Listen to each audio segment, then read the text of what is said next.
नमस्कार दोस्तों, आप सभी का स्टडी फॉर यूपीएससी पीसीएस में स्वागत है। आज की इस स्पेशल वीडियो में हम लोग आईआर का जो लेक्चर हम लोग पढ़ रहे थे उसी को कंटिन्यू करेंगे। ये लेक्चर दरअसल पहला लेक्चर होना चाहिए था आईआर का, लेकिन पहला मैंने इंडिया और यूएस का रिलेशन पढ़ाया है आपको। आज का ये जो वीडियो होगा बहुत ही ज़्यादा महत्वपूर्ण होगा 71 के लिए भी, 72 के लिए भी, या जो कोई भी एग्जामिनेशन ऐसा जिसमें विदेश नीति जो है यह सब्जेक्ट के रूप में है, जहाँ पर पूछा जाता है लॉन्ग फॉर्मेट का आंसर, शॉर्ट फॉर्मेट का, उन सभी जगहों पर ये आपको मदद करेगा। अब तो ध्यानपूर्वक पढ़िएगा, अब तो समय बहुत कम है आपके एग्जामिनेशन के लिए। कोई समय ऐसा नहीं है कि 72 के लिए बहुत ज़्यादा दिन है या 71 के मेन से बहुत ज़्यादा दिन है। यूँ समय बीत जाएगा, आपको पता भी नहीं चलेगा।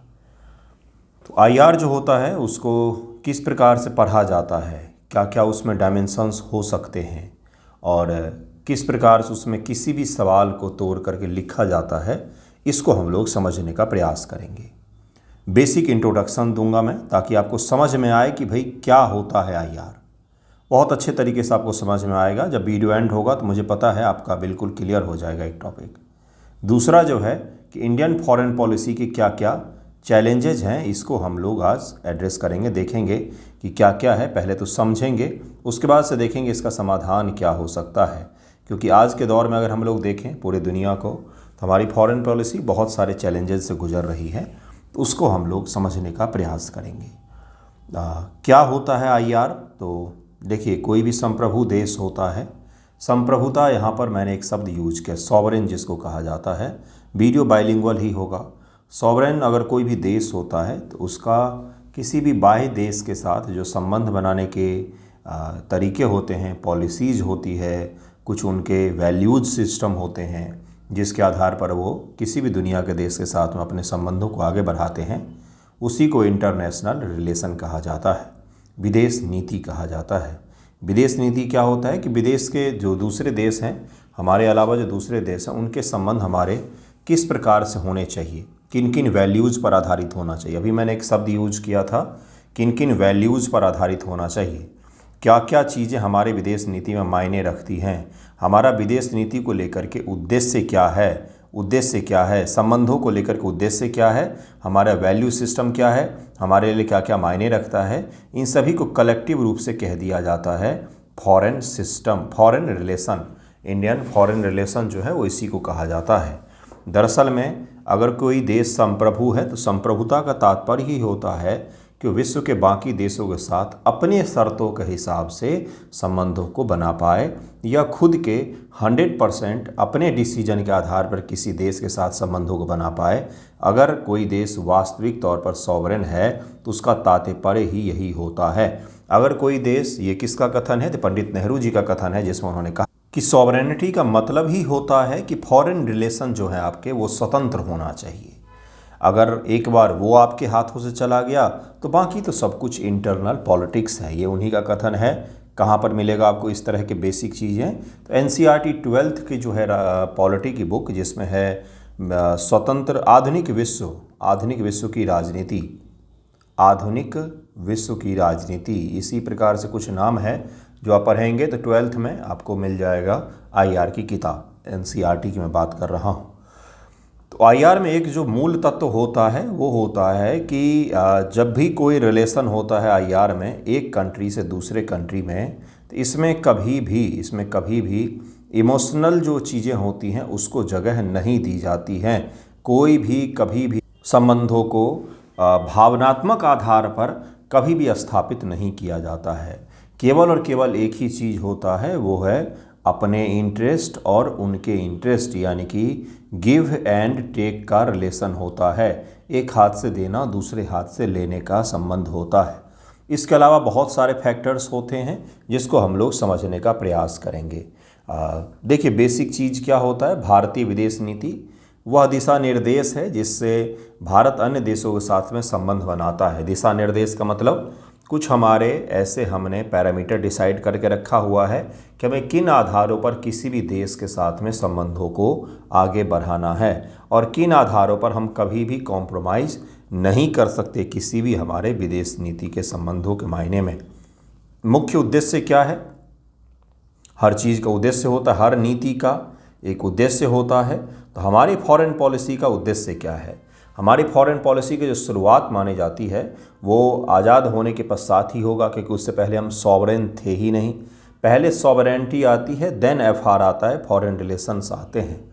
सॉवरेनिटी के पश्चात से जवाहरलाल नेहरू के द्वारा भारतीय विदेश नीति के आधार को रखा गया था, जिसमें शीत युद्ध के दौर में ही, कोल्ड वॉर के दौर में भी भारतीय विदेश नीति को उन्होंने NAM नॉन अलाइंड मूवमेंट अर्थात गुट निरपेक्ष, जिस समय पूरी दुनिया 2 ध्रुवों में बटी हुई थी, उस समय उन्होंने बोला कि हम किसी भी ध्रुव में शामिल नहीं होंगे, बल्कि हमारे जैसे विकासशील देशों को अपना एक ध्रुव बनाना चाहिए। अगर हम किसी भी एक ध्रुव में जाकर के शामिल हो जाएं, किसी भी एक पोल का हिस्सा बन जाएंगे। 2 पोल थे उस समय, एक था USSR और एक था USSR यानी कि सोशलिज्म हो गया और US यानी कि कैपिटलिज्म हो गया। इतना तो बेसिक आपको पता होगा, समाजवाद और पूंजीवाद, इस प्रकार से दुनिया 2 ध्रुवों में बट गई थी। सिस्टम भी अलग था। US का सिस्टम था वो कहीं न कहीं ज़्यादा लोकतांत्रिक था, और USSR का सिस्टम जो था, इसमें कई सारे ऐसे देश थे जहाँ पर मुख्य रूप से तानाशाही प्रवृत्ति की थी, जो भी थी वो। तो 2 प्रकार के सिस्टम था, लेकिन NAM जो है इनके बीच में आता है। NAM ने बोला कि हमें आपके साथ भी संबंधों को रखना है, आपके साथ भी रखना है, और हम दोनों में से किसी भी पक्ष के साथ में भी नहीं जाएंगे। तो यहीं पर भारतीय विदेश नीति का बीजारोपण होता है, जिसमें ये चीज़ स्पष्ट हो जाता है कि अगर आपको अपनी विदेश नीति को स्वतंत्र रखना है तो उसके लिए आपको अलग रास्ते पर चलना पड़ता है। पूरी दुनिया अगर किसी एक तरफ जा रही है और आपका इंटरेस्ट नहीं है उस तरफ जाने में, तो मत जाइए। इसी को कहा जाता है नाम नॉन अलाइनमेंट मूवमेंट, गुट निरपेक्ष आंदोलन। यानी कि भारत और कुछ देश, जैसे उसमें मिस्र था, इंडोनेशिया था, यूगोस्लाविया था, ये ऐसे देश थे जो किसी भी गुट में शामिल नहीं होना चाह रहे थे। इन्होंने मिलकर के नाम बनाया था। तो नाम जो है हमारे विदेश नीति का मुख्य आधार आज भी तैयार करता है। हालांकि बाद में जाकर के इसमें बहुत सारे परिवर्तन भी आए, जैसे कि इंदिरा गांधी जी के समय में भारत और USSR के बीच में डिफेंस डील साइन हुआ था, जिसमें कहा गया था भारत पर अटैक यानी कि USSR पर अटैक, और USSR पर अगर अटैक होता है तो भारत पर अटैक इसको माना जाएगा। इसके बाद से माना गया कि नाम कमज़ोर हो गया, लेकिन 1991 में जब USSR का विघटन हो जाता है और उसके बाद से दुनिया सिंगल पोलर हो जाती है, एक ही पोल हो जाता है, US ही US हो जाता है, उस समय फिर से नाम आता है कि हमें किसी भी एक देश के साथ में, किसी भी एक गुट के साथ में खुद को निर्भर नहीं बनाना चाहिए, बल्कि हमें स्वतंत्र विदेश नीति को अपनाना चाहिए। तो ये कुछ बेसिक स्टैटिक पोर्शन है जिसको आपको पता होना चाहिए कि किस प्रकार से हमारी विदेश नीति आगे बढ़ी है। विदेश नीति पर बहुत सारे चीज़ों का इम्पैक्ट होता है, लेकिन पहले उद्देश्यों को देखते हैं, फिर हम लोग देखेंगे कौन कौन सी चीज़ें विदेश नीति को प्रभावित करती हैं। विदेश नीति के उद्देश्यों की हम लोग बात करें तो सबसे पहला होता है आर्थिक विकास। दूसरा है सीमा की रक्षा। पहला होता है राष्ट्रीय सुरक्षा, पहला राष्ट्रीय सुरक्षा, दूसरा आर्थिक विकास, तीसरा है सीमा की सुरक्षा। जो चौथा उद्देश्य होता है वैश्विक स्थान को मजबूत करना, मतलब दुनिया में अपनी छवि, अपने पावर, अपने इन्फ्लुएंस का विस्तार करना। जो पांचवा है वो है प्रवासी भारतीयों की सुरक्षा भी है। प्रवासी भारतीय जो भारत के लोग विदेशों में रहते हैं, ये भी हमारे विदेश नीति का परम उद्देश्य है कि भारतीय कहीं भी हो दुनिया में वह सुरक्षित रहें।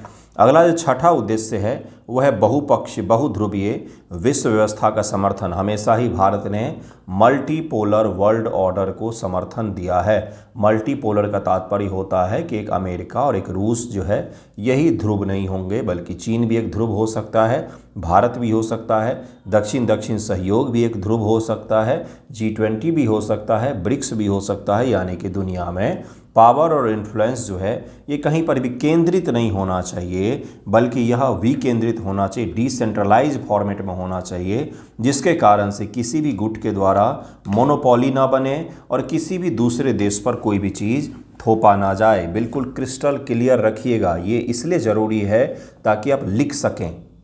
आपसे ही पूछ लेगा, मान लीजिए इंटरव्यू में गए आप 70 मेंस के बाद, आपसे पूछ लिया हमारी फॉरेन पॉलिसी के क्या उद्देश्य हैं, उसको ज़रा बताइए, तो फिर वहाँ पर आप क्या गिनाएंगे? चलिए आगे देखते हैं। सातवां जो उद्देश्य है वो है ऊर्जा सुरक्षा। ऊर्जा सुरक्षा क्यों जरूरी है? क्योंकि भारत दुनिया का सबसे ज़्यादा तेल खपत मतलब ऊर्जा के मामले में तेल खपत करने वाले देशों में से एक है। 3 देश हैं, अमेरिका, चीन और भारत, जो टॉप के आते हैं ऊर्जा खपत में। क्योंकि हम विकासशील हैं, हमारे देश के वाहन को चलाने के लिए, देश की इकोनॉमी को चलाने के लिए, रेल चलाने के लिए, प्लेन चलाने के लिए, गाड़ी बाइक चलाने के लिए तेल चाहिए। तो तेल कहाँ से आता है? हो सकता है आपकी गाड़ी में जो तेल हो बाहर से आया हुआ हो, कहीं से दूसरे देश से आया हुआ हो। तो ये ऊर्जा सुरक्षा भी हमारी विदेश नीति का परम एक मुख्य उद्देश्य है। क्योंकि भारत ऊर्जा में आत्मनिर्भर अभी तक नहीं है, लेकिन ये एक ऐसा पॉइंट है जो धीरे धीरे करके इरेलेवेंट हो जाएगा अगर हम 100% एनर्जी में अपने आप ही स्वतंत्र हो जाते हैं। तो अब नया एक इशू आया है आजकल के ज़माने का, ये है आपका कौन सा? तो ये आपका 7वां जो पॉइंट है, जलवायु का नेतृत्व। जलवायु परिवर्तन अब एक वैश्विक रूप से एक समस्या है। भारत जैसे विकासशील देशों के लिए ज़्यादा बड़ी समस्या है, इसलिए हमारे लिए बहुत ज़रूरी है कि हमने फॉरेन पॉलिसी में जलवायु परिवर्तन जैसे चीज़ों को भी स्थान दें। तो मुख्य रूप से ये 7 उद्देश्य रखे गए हैं किसके द्वारा? तो भारत की विदेश नीति के मुख्य उद्देश्य के द्वारा, मुख्य उद्देश्य के रूप में इसको रखा गया है। सबसे पहले नेशनल सिक्योरिटी, दूसरा है इकोनॉमिक डेवलपमेंट, फिर है बॉर्डर की सिक्योरिटी, फिर है वैश्विक इन्फ्लुएंस को बढ़ाना, फिर है जो हमारे भारतीय लोग रहते हैं बाहर उनको सुरक्षित महसूस करवाना, मल्टीपोलर वर्ल्ड व्यवस्था का समर्थन करना, एनर्जी सिक्योरिटी है और जलवायु परिवर्तन भी है, क्लाइमेट चेंज इशू भी जुड़ा हुआ है। तो ये आपका क्या हो गया? विदेश नीति का मुख्य उद्देश्य। वेरी वेरी वेरी इंपॉर्टेंट, ज़रूर ही याद रखिएगा। ये टेलीग्राम पर आपको इसका PDF मिल जाएगा, नोट डाउन करने में समय मत बर्बाद कीजिएगा। पहला है राष्ट्रीय सुरक्षा, सीमा पर भी सुरक्षा, आतंकवाद से भी रक्षा और किसी अटैक होते हैं तो उससे भी सुरक्षा, इसको भी याद रखिएगा। इसीलिए जब भारत और पाकिस्तान के बीच में झड़प हुई, विक्रम मिस्री जी जो क्या हैं, जो हमारे डिफेंस मंत्रालय से संबंधित नहीं है बल्कि विदेश मंत्रालय के सचिव हैं, लेकिन वो आकर के प्रेस कॉन्फ्रेंस कर रहे थे। क्योंकि विदेश नीति का भी एक मुख्य उद्देश्य है देश की रक्षा सुरक्षा करना। दूसरा है आर्थिक विकास, जिसमें हम लोग व्यापार बढ़ाने का प्रयास करते हैं, देश में निवेश बढ़ाने का प्रयास करते हैं, FDI को बढ़ाने का प्रयास करते हैं। इसके अलावा और भी बहुत सारे डील वगैरह किए जाते हैं। जैसे हाल फिलहाल में ही ऑस्ट्रेलिया के साथ हमारे फ्री ट्रेड डील हुए हैं। इसके साथ में ब्रिटेन के साथ हमने साइन किया है, UAE के साथ में हमने ट्रेड डील को साइन किया है और US के साथ नेक्स्ट मंथ तक में साइन हो जाना चाहिए, दिसंबर तक में। हाँ, दिसंबर जनवरी तक में, जनवरी से पहले ही हो जाना चाहिए। US के साथ हम ट्रेड डील साइन कर रहे हैं। क्यों कर रहे हैं? ताकि भारत के लोगों तक सही वस्तुओं का सही दाम तक पहुंच हो।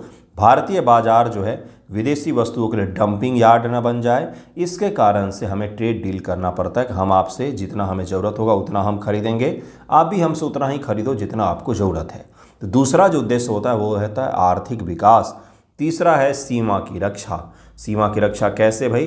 अपने बॉर्डर देश जो अगल बगल में हैं उनके साथ में हमारे कोऑपरेशन होना चाहिए। जैसे चीन और पाकिस्तान से जुड़ा हुआ मुद्दा भी है इसमें। हमने बांग्लादेश के साथ में संविधान के 100वें संशोधन के द्वारा सीमा पर कुछ क्षेत्रों को आदान प्रदान करके बांग्लादेश के साथ में लॉन्ग टर्म के लिए हमने सभी सीमा विवादों को सुलझा लिया था। मोदी जी की सरकार बनी थी ताज़ा 2015 में, तभी ये डील साइन हुआ था जिसमें भारत और बांग्लादेश के बीच मौजूद सभी सीमा विवादों को सुलझा लिया गया था। चीन जो है उसके साथ हमारे सीमा विवाद मौजूद हैं, जिसके कारण से आए दिन आपने झड़प देखे होंगे। पाकिस्तान के साथ भी जम्मू कश्मीर और सरक्रीक के इलाकों को लेकर के टेंशन बना हुआ है, POK को लेकर के टेंशन बना हुआ है, पाकिस्तान ऑक्युपाइड कश्मीर को लेकर के टेंशन बना हुआ है। जो चौथा है वैश्विक स्थान मजबूत करना, जिसमें दुनिया में अपने इन्फ्लुएंस को बढ़ाना। जैसे कि हम लोग साउथ साउथ कोऑपरेशन की बात करते हैं, दक्षिण दक्षिण सहयोग की बात करते हैं और इसके साथ में हम लोग बात करते हैं UNSC में परमानेंट मेंबरशिप की। UNSC में परमानेंट मेंबरशिप की आपको समझ में आ रहा है कि विदेश नीति किस प्रकार से पढ़ा जाता है, क्या उद्देश्य हैं, ये अगर पता ही ना हो आपको, अगर आपको मैंने उद्देश्य बता दिया है तो अब कोई भी संबंधों को आप देखेंगे तो वहाँ पर इन्हीं 5-6 पॉइंट्स में से आपको सारा का सारा आंसर मिलेगा। और यही वो 5-6 पॉइंट्स होते हैं जिसको डायमेंशन के आधार पर लिखा जाता है सवालों को। मैं दिखाऊंगा किस प्रकार से। प्रवासी भारतीयों की सुरक्षा को मजबूत करना। प्रवासी भारतीयों के साथ कहीं पर भी कुछ होता है तो विदेश मंत्रालय का ये उद्देश्य होता है कि वो सुरक्षित रहें। कई सारे रेस्क्यू ऑपरेशन भी विदेश मंत्रालय के द्वारा चलाए जाते हैं। ऊर्जा सुरक्षा, जैसे खाड़ी देशों के साथ में इजराइल और अरब देशों के बीच में तनाव को लेकर के कई बार पहले होता था, ऊर्जा सुरक्षा को लेकर चुनौती होती थी। लेकिन अब क्या है, अब अरब देश जो हैं वो खुद ही इजराइल के साथ अपने संबंधों को नॉर्मल कर रहे हैं। तो अब हमारे लिए कोई ऊर्जा सिक्योरिटी जो है बड़ा चैलेंज नहीं रहा। हाँ, रूस के साथ हमने तेल खरीदे तो अमेरिका के साथ ट्रेड डील में हमें दिक्कतें ज़रूर ही आ रही थी। इसके अलावा बहुध्रुवीय विश्व व्यवस्था का समर्थन भारत किसी भी गुट के लिए, चाहे वो यूएस का गुट हो, रूस का गुट हो या चीन का गुट हो, किसी का भी समर्थन नहीं करता है। बल्कि भारत कहता है कि दुनिया में अलग अलग हो सकते हैं, वर्ल्ड में अलग अलग पोल हो सकते हैं, हर क्षेत्र में एक अलग पोल होता है, आप उसके हिसाब से ही रहने दें। कोई दुनिया मल्टीपोलर होनी चाहिए, कोई क्या बोलते हैं उसको, द्विध्रुवीय या एक पोलर दुनिया नहीं होनी चाहिए। जलवायु के मामले में भी हम बढ़ चढ़कर पार्टिसिपेट करें, जैसे कॉप इत्यादि जो है वो हमारी विदेश नीति की जलवायु परिवर्तन से जुड़े मुद्दों पर उद्देश्य के रूप में उसके प्रयासों को चिन्हित करता है। अब विदेश नीति के कुछ निर्धारक तत्व होते हैं। कोई भी पॉलिसी जो बनाई जाती है ना, उसके पॉलिसी के पीछे कुछ होना चाहिए बैकबोन के रूप में, तभी आपका विदेश नीति जो है वो सही चल पाता है। निर्धारक तत्व होते किस आधार पर हम लोग किन संबंधों को आगे बढ़ाएंगे, किन संबंधों में थोड़ा सा हम पीछे हट सकते हैं, कहाँ पर हमें अधिक ध्यान देना चाहिए, कहाँ पर हम अधिक ध्यान नहीं दे पाएंगे या कुछ चैलेंजेस उत्पन्न हो सकते हैं। तो पहला होता है, विदेश नीति में बहुत सारी चीज़ें निर्धारित होती है ज्योग्राफी से। अगर आपका ज्योग्राफी वैसा है जहाँ पर विदेश दुनिया भर के बहुत सारे इशूज़ जो हैं वो आकर के टकरा रहे हैं, तो भले आप छोटा सा देश हो लेकिन बहुत काम आओगे। जैसे एक देश है जिबूती, जो हॉर्न ऑफ अफ्रीका पर है स्थित, वहाँ पर है, छोटा सा द्वीप है, छोटा सा देश है, लेकिन उस देश में दुनिया के सबसे ज़्यादा दूसरे देशों के सैन्य अड्डे मौजूद हैं, क्योंकि वह लाल सागर के मुहाने पर स्थित है। तो उस देश की फॉरेन पॉलिसी उसके ज्योग्राफी द्वारा डिसाइड हो रही है। जैसे पाकिस्तान है, पाकिस्तान का ज्योग्राफी बहुत ही अच्छा है, जिसने भारत को यूरोप में जाने से रोक रखा है और भारत को सेंट्रल एशिया की तरफ में जाने से रोक रखा है। लेकिन वो ऐसी जगह पर मौजूद है जिसके बगल में अफ़गानिस्तान भी है, जिसके बगल में ईरान भी है, जिसके बगल में चीन भी है, और इसके कारण से अमेरिका ने हमेशा ही उसको महत्व दिया है, क्योंकि एक जगह पर बैठने से उसके जद में ये सारे के सारे आ जाते हैं। तो पहला चीज़ जो मायने रखता है विदेश नीति के लिए वो है, पहला जो डिसाइडिंग फैक्टर है वो उसको क्या कहा जाता है, उसको कहा जाता है ज्योग्राफी। जैसे भारत की हिंद महासागर में उपस्थिति जो है वो शानदार है। इधर लक्षद्वीप है, यहाँ पर अंडमान निकोबार है, और यहाँ पर मलक्का की जलसंधि है। तो मलक्का की जलसंधि के मुहाने पर ही निकोबार है जो हमारे पास में है। तो इसके अलावा और भी कई सारे जगह, जैसे सेल्स में, मालदीव में, इन सभी जगहों पर हम अपनी उपस्थिति को मजबूत कर रहे हैं। मालदीव में भी, मॉरिशस में भी, सेशल्स में भी। तो ये हम क्या कर रहे हैं, अपने विदेश नीति के ज्योग्राफी का विस्तार कर रहे हैं। हमारी ज्योग्राफी तो इतनी तक ही सीमित रहेगी, लेकिन हमारे फॉरेन पॉलिसी की जो ज्योग्राफी है वो दुनिया में कहीं और भी जा सकती है, जिसके उदाहरण ये हो सकते हैं। तो ज्योग्राफी बहुत बड़ा डिसाइडिंग फैक्टर होता है। दूसरा होता है इतिहास बहुत ज़्यादा मायने रखता है। औपनिवेशिक अनुभव से स्वतंत्र नीति की सोच दी है कि भारत को हमेशा ही अपनी नीतियों को स्वतंत्र रखना होगा।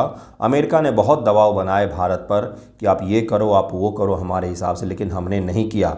क्यों नहीं किया? क्योंकि हमने सीखा है अगर एक बार फॉरेन पॉलिसी हमारे हाथों से चला गया तो हमारे हाथों से हमारी सॉवरेनिटी चली जाएगी, जैसा हमारे पड़ोस में हुआ है। अर्थव्यवस्था बहुत मायने रखता है। मजबूत विदेश नीति के लिए मजबूत अर्थव्यवस्था जो होता है वो एक सपोर्ट सिस्टम के रूप में काम करता है। राजनीतिक व्यवस्था, अगर केंद्र में एक पार्टी सरकार है, मतलब मेजॉरिटी गवर्नमेंट है, एक पार्टी नहीं मेजॉरिटी गवर्नमेंट है, सही शब्दों को अगर हम लोग देखेंगे, और एक ही पार्टी है, अगर ज़्यादा कोalition का गवर्नमेंट बन जाता है तो वो ज़्यादा कड़े फैसले नहीं ले पाती है। तो अगर मजबूत सरकार है केंद्र में तो इसका भी डायरेक्टली असर पड़ता है हमारे फॉरेन पॉलिसीज़ पर। अगला जो है सुरक्षा चुनौतियां, आतंकवाद, सीमा विवाद, साइबर खतरे ऐसे होते हैं जिसके आधार पर विदेश नीति के बहुत सारी चीज़ें डिपेंड करती हैं और इससे प्रभावित भी होती हैं। अंतर्राष्ट्रीय वातावरण क्या है? वैश्वीकरण के बाद जब से LPG की नीति आई है और 1991 के पश्चात से जब से दुनिया थोड़ी सी बदली है, इसके बाद से बिल्कुल ही परिवर्तन हुआ है। चीन का उदय हुआ है। क्षेत्रीय संघर्ष जैसे इजराइल हमास के मुद्दे हैं, इजराइल और अरेबियन देशों के मुद्दे हैं, रूस और यूक्रेन का मुद्दा है। तो ऐसे क्षेत्रीय इशू है, चीन और ताइवान का है। ऐसे क्षेत्रीय इशू भी आपके फॉरेन पॉलिसी को कहीं न कहीं इम्पैक्ट डालते हैं। तो डिसाइडिंग फैक्टर यही 6 होता है, इसको भी याद रखेंगे। अब भारतीय फॉरेन पॉलिसी का बेसिक प्रिंसिपल क्या है, मैंने आपको पहले ही बताया कि जो भारत का फॉरेन पॉलिसी है इसमें कुछ हमारे वैल्यू सिस्टम बने हुए हैं जिसको हम कभी भी इग्नोर नहीं करते हैं, और इन वैल्यू सिस्टम के साथ साथ हम दुनिया में अपनी जगह बनाने का प्रयास करते हैं। जैसे पहला है नाम। नाम के बारे में मैंने आपको समझाया कि नाम के बारे में सवाल आपसे पूछा था, क्या नाम आज भी प्रासंगिक है? तो आपको बताना होता है कि हाँ बिल्कुल प्रासंगिक है। हालांकि भारत के प्रधानमंत्री और भारत के बड़े स्तर के जो नेता होते हैं वो इसके सम्मेलन में भाग लेना बंद कर दिया है उन्होंने, क्योंकि कहीं न कहीं नाम जो है सरकार के स्तर पर दिखता है इरेलेवेंट, लेकिन पॉलिसी के स्तर पर दिखता है रेलेवेंट। पॉलिसी का स्तर का मतलब होता है कि भारत आज भी किसी गुट में हम नहीं जाएंगे। अमेरिका ने इतना दबाव डाला हम पर कि तेल बंद कर दो रूस से, रूस को सपोर्ट मत करो यूक्रेन युद्ध में, लेकिन हमने नहीं किया। क्यों नहीं किया? क्योंकि हमारा मानना है कि अमेरिका और रूस की दुश्मनी है, रूस और यूक्रेन की दुश्मनी है, लेकिन भारत और रूस की मित्रता है और वो मित्रता रहेगी ही। कोई तीसरा फैक्टर उसको डिसाइड नहीं करेगा, और ना तो हम इससे रूस के पक्ष में खड़े हो जाते हैं, ना तो हमें अमेरिकी पक्ष में खड़े होना है। हम अपने पक्ष में खड़े हैं और इसी नीति को लेकर के आगे बढ़ रहे हैं। इसी को नाम दिया गया है, गुट निरपेक्ष आंदोलन का नाम दिया गया है।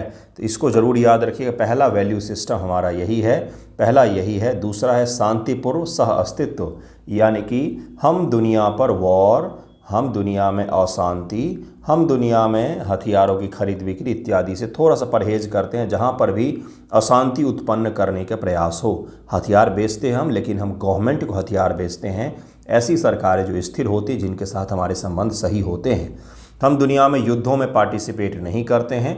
हम दुनिया के किसी भी सैन्य गुट का कभी हिस्सा नहीं होते हैं, सैन्य गुट का कभी भी हिस्सा नहीं होते। जैसे भारत नाटो का मेंबर नहीं है, जैसे भारत सिंटो और सेटो का मेंबर नहीं बना था, क्योंकि ये सब के सब कहीं न कहीं इनडायरेक्टली डायरेक्टली सैन्य गुट ही होते हैं। जैसे नाटो है सैन्य गुट, तो भारत उसका मेंबर कभी भी नहीं बनेगा, क्योंकि हम शांतिपूर्वक सह अस्तित्व की भावना में विश्वास करते ही हमारा वैल्यू सिस्टम है। विश्व शांति, दुनिया में शांति हो, इसके लिए भारत सरकार जहाँ तक संभव होगी प्रयास करेगी। रणनीतिक स्वायत्तता, हमारी स्वायत्तता रहेगी। हम आपके दबाव में, दुनिया के किसी भी देश के दबाव में अपने फॉरेन पॉलिसी, अपने फॉरेन रिलेशन को डिसाइड नहीं करेंगे। हम अपने हिसाब से, और जिस देश के साथ हम अपने संबंधों को आगे बढ़ाना चाहते हैं उस देश के हिसाब से अपने संबंधों को आगे ले जाएंगे, न कि किसी तृतीय पक्ष में। अर्थात रणनीतिक रूप से हम, स्ट्रैटेजिक रूप से हमारे पास स्वायत्तता होगी। पंचशील, ये मुख्य रूप से चीन के लिए किया गया था। सागर पहल शुरू किया गया है हाल ही मोदी गवर्नमेंट के द्वारा, security for all in growth, security for all in the region, ऐसे ही करके है, security and growth for all in the region, यही है सागर पहल, security and growth for all in the region. इसको 2015 में शुरू किया गया कि हिंद महासागर के क्षेत्र में स्थित जितने भी देश हैं उनके साथ हम सिक्योरिटी, रक्षा और उनके साथ आर्थिक संबंधों को मजबूत करना चाहते हैं। तो ये हमारा कुछ वैल्यू सिस्टम है, ये हमारा कुछ वैल्यू सिस्टम है, इसको भी याद रखिएगा। ये वैल्यू सिस्टम, इसी के आधार पर हम अपने फॉरेन पॉलिसी में बहुत सारी चीज़ों को निर्धारित करते हैं। तो ये तो बेसिक चीज़ हो, इसी को यहाँ पर एक्सप्लेन किया गया है, इसी को यहाँ पर एक्सप्लेन किया गया इस सारे पॉइंट में। अब है भारतीय विदेश नीति की प्रमुख पहल। देखिए, मैंने आपको पहले ही समझाया कि आज़ाद होते ही भारत ने सबसे पहला जो काम किया वो यही था कि हमारी फॉरेन पॉलिसी हमेशा ही स्वतंत्र होना चाहिए। उस समय दुनिया जब सेकेंड वर्ल्ड वॉर के बाद 2 ध्रुवों में बट रही थी, तो भारत ने स्वतंत्र चलने का निर्णय किया। एकला चलो रे, एकला चलो का नारा था भाई हमारा, अकेले चलना हमने शुरू किया। और फिर कुछ और विकासशील देश हमारे साथ आए, जैसे यूगोस्लाविया, जैसे मिस्र इत्यादि, आपने नाम भी सुना होगा। तो ये नाम जो है ये हमारी पहली विदेश नीति की पहल में से एक थी। तो पहला तो हो गया नाम ही, उसके अलावा और कुछ देखते हैं। चलिए देखते हैं। ये है भारत के लुक ईस्ट नीति जो थी ये 1991 ईस्वी में नरसिम्हा राव के द्वारा शुरू किया गया था, और एक्ट ईस्ट नीति जो है 2014 में मोदी गवर्नमेंट के द्वारा शुरू किया गया। लुक ईस्ट की जगह पर एक्ट ईस्ट नीति को शुरू किया गया। जब पाकिस्तान और यूरोपीय देश जो थे उन्होंने हमारे साथ संबंधों को नॉर्मल करने से, क्योंकि पाकिस्तान और यूरोपीय देशों पर अमेरिका का बहुत ज़्यादा प्रभुत्व होता था और अमेरिका का हमसे संबंध सही नहीं हुआ करते थे, और एशिया के पूर्वी भाग में जो स्थित देश हैं वो बहुत अच्छा ग्रोथ कर रहे थे। तो नरसिम्हा राव जी जो हैं उनके दौरान बहुत सारे स्तरों पर रिफॉर्म किया गया भारत में, हर चीज़ में। उससे अच्छा मुझे लगता है काम के आधार पर जो प्रधानमंत्री रह चुके हैं पहले, मैं मोदी जी के अलावा बात कर रहा हूँ, उनमें कोई भी उनसे अच्छा प्रधानमंत्री नहीं आया। नरसिम्हा राव जी जो हैं हमने उनको इज्जत नहीं दी, हम भारतवासियों ने। हमने हमेशा गांधी परिवार या बीजेपी इसी में सोचा हमने, लेकिन वो जो हैं उनका काम बहुत सराहनीय है। आप कभी पढ़िएगा अगर आपको फुर्सत मिले तो। पंचायती राज की हम लोग बात करें, इकॉनमी में रिफॉर्म की हम लोग बात करें, विदेश नीति में रिफॉर्म की बात करें, एक्ट ईस्ट तो एक उदाहरण है भाई। इस समय हमने इजराइल को पहली बार ऑफिशियल तौर पर मान्यता दी। ये बहुत बड़ा परिवर्तन था भारतीय विदेश नीति का, क्योंकि इजराइल के साथ संबंधों को मजबूत करके हमने अमेरिका के साथ संबंधों को मजबूत किया था, और इसी दौरान 1991 में यूएसएसआर का भी विघटन हो गया था। तो भारत ने एक्ट ईस्ट नीति, लुक ईस्ट नीति अपनाई थी पूर्वी एशिया के देशों के साथ संबंधों को सुधारने के लिए। 1991 भारत के इतिहास का टर्निंग पॉइंट माना जाता है, हर दृष्टिकोण से, इकोनॉमिक रूप से, पॉलिटिकल रूप से, विदेश नीति के रूप से, रक्षा सुरक्षा के दृष्टिकोण से, हर दृष्टिकोण से यह जो है टर्निंग पॉइंट माना जाता है। दूसरा जो हमारा नीति है वो है नाइबर फर्स्ट, मतलब पड़ोसी प्रथम, पड़ोसी देश के साथ हमारे संबंध अच्छे होंगे। गुजराल डॉक्ट्रिन इसको कहा जाता है, गुजराल का सिद्धांत इसको कहा जाता है। यह पूछा भी जाता है, जिसमें उन्होंने बोला था कि हमें अपने देश के जो पड़ोसी देश हैं हमारे, उनके साथ हमें सांस्कृतिक संबंध, जनता टू जनता, मतलब पीपल टू पीपल कोऑपरेशन को बढ़ाना पड़ेगा। जनता जनता में अगर सहयोग अच्छा होगा तो सरकारों में सहयोग अच्छा हो ही जाता है, ऐसा उनका मानना था। उन्होंने सोचा कि भाई भारत पाकिस्तान की सरकारों में हो सकता है अनबन हो, लेकिन भारत पाकिस्तान के जनता के बीच में अगर संबंधों को सुधारा जाए तो हमारे संबंध अच्छे हो सकते हैं, जिसके तहत में कई बार आपने पहले देखा होगा क्रिकेट वगैरह की नीति को शुरू किया गया था। क्रिकेट होते थे, हमारे प्लेयर वहाँ जाते थे, वहाँ के प्लेयर हमारे यहाँ आते थे। तो ये जो कार्यक्रम है इन सब के द्वारा कहीं न कहीं पीपल टू पीपल रिलेशन को सुधारने का प्रयास करना और उसके जरिए किसी भी देश के साथ संबंधों को सुधारना, ये था भारत की नाइबरहुड, जिसमें हम पड़ोसी देशों में सुरक्षा, शांति, स्थिरता की बात करते थे, जिसके लिए भारत हमेशा ही सहयोग करेगा। तीसरा जो है इंडो पैसिफिक का विजन है। अब हमारी समुद्री सुरक्षा की बात करते हैं, जिसमें हम पूरे हिंद प्रशांत क्षेत्र में एक सुरक्षित और वर्ल्ड कानून बेस्ड हम हिंद प्रशांत महासागर चाहते हैं, ताकि इस क्षेत्र में दुनिया के कानून के हिसाब से ही काम हो। क्वाड के देशों के साथ सहयोग इत्यादि जो है वो इसी पहल का है। सागर जो है वो भी इसी को लेकर के एक पहल शुरू किया गया है। कनेक्ट सेंट्रल एशिया, ये भी हमारा एक विदेश नीति का मुख्य तत्व रहा है, जिसके जरिए हमने क्या किया भाई, तो हमने ईरान के चाबहार बंदरगाह बनाए और वहाँ से हमने एशिया के रास्ते को देखा। लिंक वेस्ट एशिया को भी खाड़ी देश, इजराइल और अरब देशों के साथ भी संबंधों को सही करना, अफ्रीका में आउटरीच करना, अफ्रीकन देशों के साथ संबंधों को मजबूत करना, ताकि हम वहाँ से खनिज संसाधन भी प्राप्त कर सकें और अफ्रीका हमारे लिए एक बाजार के रूप में भी काम करे, और सांस्कृतिक और वैसे जो कल्चरल सहयोग होता है उसको भी हम लोग मजबूत कर सकें। अफ्रीका के बहुत सारे बच्चे अपने देश में एजुकेशन प्राप्त करते हैं। इसके अलावा परमाणु नीति जो है, भारत की परमाणु नीति है, ये भी हमारे एक विदेश नीति का मुख्य आधार है, जिसके तहत हमने रखा हुआ है अपने पड़ोसी देशों के लिए ही कि नो फर्स्ट यूज, हम फर्स्ट यूज़ नहीं करेंगे। उसके अलावा जिन देशों के पास परमाणु हथियार नहीं है उनके खिलाफ कभी परमाणु हथियार का उपयोग नहीं किया जाएगा, ये भी हमारी नीति है, इसको भी याद रखिए। क्या क्या पढ़ाया अभी मैंने, अभी और आगे भी पढ़ाऊंगा। भारतीय विदेश नीति के चैलेंजेस मुझे बताने हैं आपको। एक तो मैंने आपको पढ़ाया कि विदेश नीति क्या होता है, इसका उद्देश्य क्या है, फिर विदेश नीति के निर्धारक कारक कौन कौन से होते हैं, ज्योग्राफी इत्यादि इत्यादि, फिर विदेश नीति के मूल तत्व क्या क्या है भारतीय विदेश नीति का, वो मैंने आपको पढ़ाया है। क्या क्या पहल हैं भारत सरकार की विदेश नीति में, वो मैंने आपको पढ़ाया है। अब कूटनीति के प्रकार क्या होते हैं, पहला होता है आर्थिक कूटनीति, इसमें व्यापार निवेश की बात की जाती है। फिर होता है रक्षा कूटनीति, जिसमें संयुक्त सैन्य अभ्यास और रक्षा खरीदों की बात की जाती है। सांस्कृतिक कूटनीति जिसमें कल्चरल और लोगों के सहयोग की बात की जाती है। भारतीय संस्कृति, सॉफ्ट पावर, भारतीय फिल्म, भारतीय व्यंजन, गाने इत्यादि की बात की जाएगी। डिजिटल कूटनीति, तकनीकी और सोशल मीडिया के उपयोग की बात की जाती है। जन कूटनीति, प्रवासियों से संबंधों को मजबूत करना, इसकी बात की जाती है। यही वो 5 फैक्टर हैं जिसके आधार पर आंसर राइटिंग की जाती है आईआर में। इन्हीं 5 हम लोग डायमेंशंस में देखते हैं कि हमारे रक्षा रिलेशन क्या है, हमारी इकोनॉमिक क्या है, हमारा पॉलिटिकल रिलेशन क्या है, इन्हीं को देखा जाता है। अब भारतीय विदेश नीति की प्रमुख चुनौतियां कौन कौन सी हैं, ये आपसे मेंस में सवाल पूछा जा सकता है। डोनाल्ड ट्रंप जी की सरकार बनने के बाद से भारत और अमेरिका के संबंध उतार चढ़ाव आए हैं। उसका एकमात्र कारण था वो है व्यापार। भारत अमेरिका के साथ जो व्यापार करता था वो ट्रेड डील के पश्चात ही सही से संभव हो पाएगा। पहली जो चुनौती है वो यही है, भारतीय विदेश नीति में मल्टी अलाइनमेंट पर आधारित है। वैश्विक भू राजनीतिक परिवर्तन, क्षेत्रीय तनाव इत्यादि कारण से भारतीय विदेश नीति प्रभावित होती रहती है। जैसे इजराइल और हमास का युद्ध है, जैसे कि कंबोडिया और थाईलैंड का है, जैसे कि चीन और ताइवान का तनाव है, जैसे कि रूस और यूक्रेन का तनाव है। महाशक्तियों के साथ संतुलन रखना भारतीय विदेश नीति की बहुत बड़ी चुनौती है।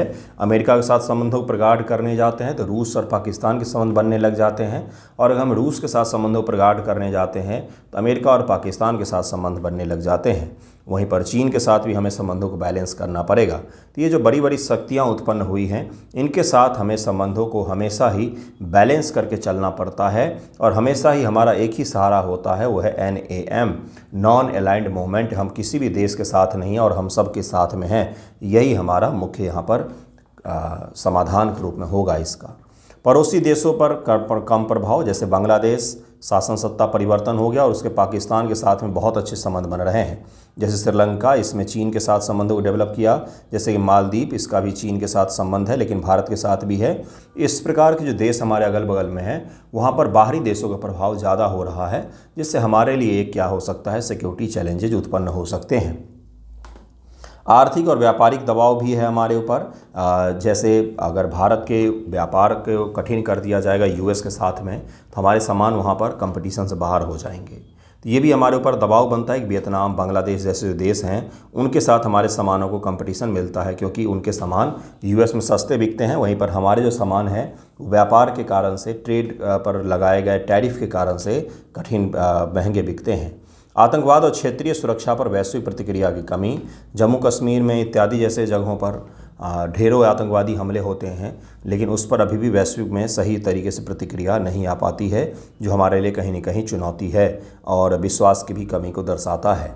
बहुपक्षीय संरचनाओं में संतुलन, भारत की मल्टी अलाइनमेंट रणनीति जो 1950 के दशक के गुटनिरपेक्ष से विकसित हुआ था, अब कहीं न कहीं वो धुंधली होती नजर आती है, क्योंकि भारत SCO, ब्रिक्स और रूस के साथ संबंधों हथियार खरीद रहा है। इसके कारण से लगता है कि भारत ने कहीं न कहीं नाम जैसी नीति को छोड़ दिया है। वहीं पर भारत जो है इजराइल की आलोचना भी नहीं करता है। तो इससे ये भी लगता है कि भाई इजराइल और हमास के वॉर के दौरान जितने वॉर क्राइम किए गए, भारत ने कहीं पर भी आलोचना नहीं किया। तो इससे ये भी लगता है कि भारत ने अपने उन मूल्यों के साथ में समझौता किया है जो पहले भारतीय विदेश नीति की मूल्य हुआ करती थी। चैलेंज मैं बता रहा हूँ, ऐसा दुनिया में संदेश जाता है। कूटनीतिक क्षमताओं की सीमा, अमेरिका भारत संबंधों में गिरावट से यूरोप को अवसर मिल रहा है, लेकिन भारत को संस्थागत और रणनीतिक रूप से स्थिरता बनाए रखने में कठिनाई हो रही है। 2026 में ब्रिक्स अध्यक्षता से पहले सैन्य खरीद और व्यापार विकल्प संकुचित हो रहे हैं हमारे, तो ये हमारे लिए एक चैलेंज है। पश्चिम एशिया पहलों में बाधा, जैसे कि इजराइल, UAE, अमेरिका और भारत ने मिलकर के I2U2 बनाया था, लेकिन जब से बना है तब से इजराइल वॉर में उलझा पड़ा है। अमेरिका जो है वो भी इजराइल का ही पक्ष ले रहा है। ना तो भारत खुल करके इजराइल का पक्ष ले रहा है, ना तो उसकी खुल करके आलोचना कर रहा है। इसके अलावा हमने भारत को यूरोप से जोड़ने वाले एक व्यापारिक मार्ग की भी बात की थी, जिस पर भी जीरो काम हुआ, वो शुरू ही नहीं हो पाया, क्योंकि उसके बाद से ही युद्ध शुरू हो गया है। आंतरिक बाधाएं और शक्ति प्रक्षेपण की भी कमी है। बुनियादी ढांचे की कमी, बेरोजगारी, आर्थिक असमानता जैसी घरेलू ऐसी चीज़ें हैं जिसके कारण से हम दुनिया में अभी भी उन देशों में, विकसित देशों में अपना नाम दर्ज नहीं करवा पाए हैं। भले हमारी जो इकॉनमी है वो चौथी हो गई है, लेकिन चैलेंजेज उसमें बहुत गहरे हैं अभी भी, जिसके कारण से हम दुनिया में ये नहीं बता पाते हैं कि चौथी हो गई है इकॉनमी हमारी वास्तविक रूप से, क्योंकि हमारा इंफ्रास्ट्रक्चर कमज़ोर है। अभी भी हमारे यहाँ पर असमानता बहुत ज़्यादा है, हमारे यहाँ पर अभी बेरोज़गारी बहुत ज़्यादा है, जिसके कारण से चौथी इकॉनमी होने के बावजूद भी हम दुनिया में अभी भी वो प्रतिष्ठा प्राप्त नहीं कर पाए हैं। तो ये कुछ चैलेंजेज हैं हमारे सामने जिसको हमें एड्रेस करने की ज़रूरत है। अब इसका समाधान क्या हो सकता है वो मैं आपको नहीं बताऊंगा, आप लिखने का प्रयास करेंगे, नेक्स्ट वीडियो में आपको बताऊंगा। कैसा लगा है वीडियो ज़रूर ही बताइएगा। मैंने आपको बिल्कुल क्रिस्टल क्लियर किया है, चुनौतियाँ क्या क्या है, कूटनीति के प्रकार क्या होते हैं, बेसिक जो होता है कि आपसे अब अगर पूछेगा कि भारत की विदेश नीति का कौन कौन से बड़े ऐसे भारत की विदेश नीति में आज तक पॉलिसी बनाई गई है, तो आप बता सकते हैं नाम, पंचशील बता सकते हैं, उसके अलावा एक्ट ईस्ट बता सकते हैं, लुक ईस्ट बता सकते हैं, पड़ोसी प्रथम की नीति को बता सकते हैं जिसको मैंने गुजराल सिद्धांत को आपको समझाया, 1991 में क्या क्या परिवर्तन हुआ वो मैंने आपको समझाया है। उसके अलावा मैंने आपको ये भी समझाया कि विदेश नीति के हमारे मूल तत्व क्या क्या हैं, बेसिक एलिमेंट्स कौन कौन से हैं, बेसिक प्रिंसिपल्स कौन कौन से हैं, हमारे विदेश नीति के वैल्यू सिस्टम में क्या क्या है, तो वो मैंने आपको समझाया है। उसके अलावा मैंने आपको बताया कि विदेश नीति के निर्धारक डिटर्मिनेंट जो फैक्टर्स होते हैं वो कौन कौन से हैं विदेश नीति के, वो भी मैंने आपको समझाया है। उसके बाद मैंने आपको समझाया है कि विदेश नीति का उद्देश्य क्या है, फॉरेन पॉलिसी होता क्या है, किस प्रकार से इतिहास क्या रहा है, हर चीज़ मैंने आपको बताने का प्रयास किया है। अब अगर मैं आपको कोई टॉपिक पढ़ाऊँगा ना तो वो आपको ज़्यादा बेहतर तरीके से समझ आएगा। अगर आप इसको एक बार और रिवाइज़ कर लें तो आप इसको रिवाइज़ करिएगा, फिर मैं आपको टॉपिक पढ़ा करके आंसर राइटिंग करवाऊंगा तो आपको समझ में आएगा कि हाँ वाकई में होता क्या है। Okay, thank you so much आप सभी का वीडियो देखने के लिए। जैसा भी लगा हो अपना फीडबैक ज़रूर दीजिएगा। Thank you.